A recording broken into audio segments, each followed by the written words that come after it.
मेरी बहू तो जॉब करती है। कहाँ जा रही है बहू? मम्मी जी, मैं आकर बताती हूँ। अरे बताकर तो जा। रमा दौड़ती भागती अपना बैग उठाया और जल्दी से गाड़ी निकालती है। अरे इतने दिनों बाद गाड़ी से? बस मैं आती हूँ कहकर रमा बिना बताए घर से चली जाती है। रमा के घर में उसके सास ससुर और पति अमित रहते हैं, जो अक्सर ही अपने काम से घर से बाहर रहते हैं। रमा की एक ही नंद है जो कि बड़ी है और उसकी शादी हो चुकी है। रमा की शादी को 2 साल हो गए हैं। रमा अपने परिवार के साथ बहुत खुश है। उसके सास ससुर अधिक उम्र के हैं। ससुर राकेश जी रिटायर्ड और स्वस्थ हैं, पर सासू माँ सुधा जी को दिल की बीमारी है। 4 घंटे बाद रमा घर लौटी। उसके ससुर उसके साथ थे, जो कि बुरी तरह से घायल थे। माथे पर पट्टी बंधी हुई थी। हाथ में फ्रैक्चर हो गया था। सुधा जी अपने पति को ऐसी हालत में देखकर बिल्कुल घबरा गई। अरे आपको यह सब क्या हुआ? कैसे हुआ? कब हुआ? बदहवास वह एक के बाद एक प्रश्न करती जा रही थी। अरे मम्मी जी, अब सब ठीक है, आप घबराइए मत। आप बैठ जाइए, सब बढ़िया है, रमा ने उनको समझाते हुए बोला। राकेश जी भी बोले, मैं बिल्कुल ठीक हूँ, बस यह हेयरलाइन फ्रैक्चर है जो कि जल्द ही ठीक हो जाएगा। सिर पर थोड़ी गहरी चोट है, कुछ टाँके आए हैं जो कुछ दिनों में कट जाएंगे, राकेश जी ने सुधा जी को बोला। सुधा जी घबराहट के मारे रोने लगी, फिर बोली, अरे पर यह सब कैसे हो गया?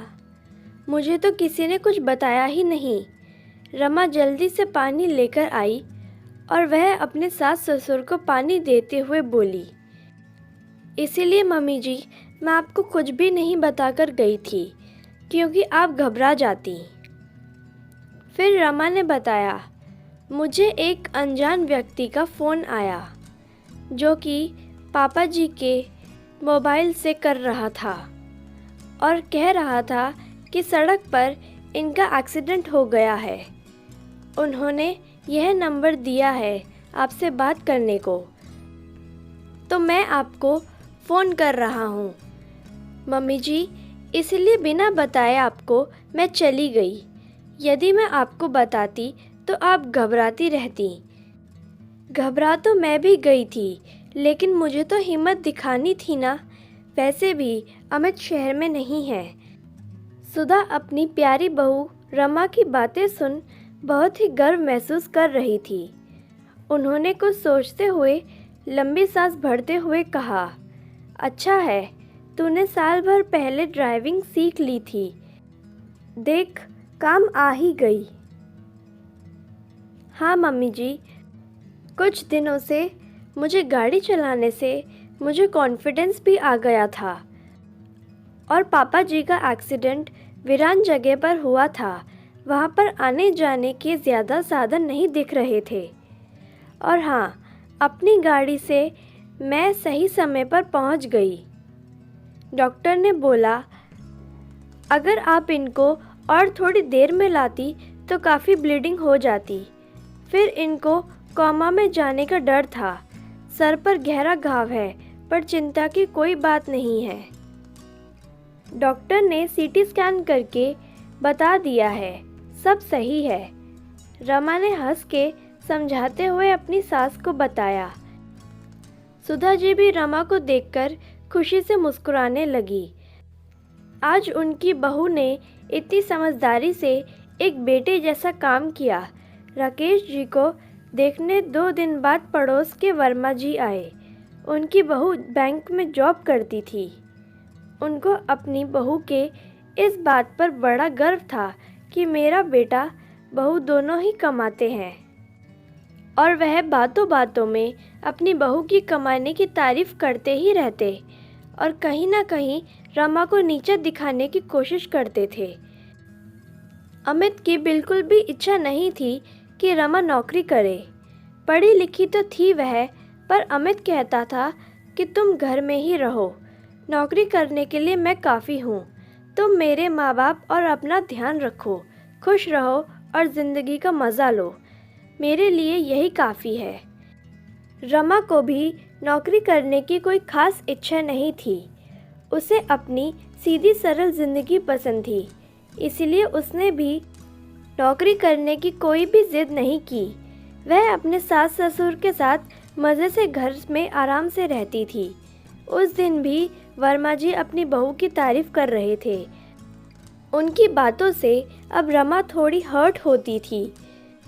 यह बात सुधा जी को भी महसूस होने लगी थी, इसलिए सुधा जी बातों ही बातों में उस दिन वर्मा जी से बोली कि मेरी बहू नौकरी नहीं करती है तो क्या हुआ, वैसे तो बहुत ही सुशील, संस्कारी तथा होशियार है। समय के साथ सही निर्णय लेकर हम लोगों का पूरा ध्यान रखती है। आज राकेश जी हम लोगों के सामने हैं तो सिर्फ रमा की वजह से है। डॉक्टर ने बताया कि यदि थोड़ी देर हो जाती तो राकेश जी का बचना मुश्किल था। वह कोमा में भी जा सकते थे और रमा नौकरी नहीं करती, उसमें उसकी और अमित दोनों की इच्छा है। ज़रूरी नहीं है कि घर में सभी लोग नौकरी करें। राजेश जी की भी इतनी अच्छी पेंशन आती है, साथ ही मेरा बेटा भी इतनी अच्छी नौकरी में है। गांव में भी हमारी इतनी प्रॉपर्टी भी है, तो हमें नहीं लगता कि रमा को नौकरी करना ज़रूरी है। आज सुधा जी की बात सुनकर वर्मा जी उनका मुंह देखते रह गए। सबके सामने सुधा जी के मुंह से अपनी बढ़ाई सुन रमा अंदर ही अंदर बहुत ही खुश और गौरवान्वित महसूस कर रही थी। उसे लगा जब मेरे परिवार वाले मुझसे खुश हैं तो मुझे और कुछ नहीं चाहिए। दोस्तों, आज समाज का प्रचलन हो गया है कि जो लोग नौकरी करते हैं लोग उनको ऊंचा दर्जा देते हैं, पर यह मन की इच्छा है और पति पत्नी का मिलकर लिया गया फैसला होता है। यदि किसी महिला की इच्छा नहीं है तो नौकरी करना ज़रूरी भी नहीं। उम्मीद करती हूँ आपको ये कहानी पसंद आई होगी। इस कहानी पर आपकी क्या राय है हमें कमेंट करके ज़रूर बताएं। वीडियो पसंद आया तो प्लीज़ लाइक करें, शेयर करें, सब्सक्राइब करना बिल्कुल ना भूलिए। वीडियो देखने के लिए, कहानी सुनने के लिए आपका बहुत बहुत धन्यवाद।